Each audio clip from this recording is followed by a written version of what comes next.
देने वाला ये खौफनाक मंजर है फूलपुर अस्पताल का, जहां पर नकली दवाओं के सेवन से कई मासूमों ने दम तोड़ दिया है।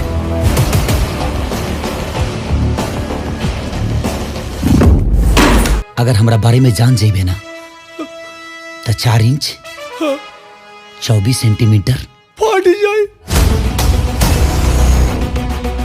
भाई लोग नमस्कार। जी हाँ दोस्तों, खेसारी लाल यादव जी के काफ़ी ब्लास्ट लेवल का मूवी आप लोग के बीच में रिलीज़ होने वाला है। तो गाइस उसी फिल्म के बारे में आज की वीडियो में बात करेंगे।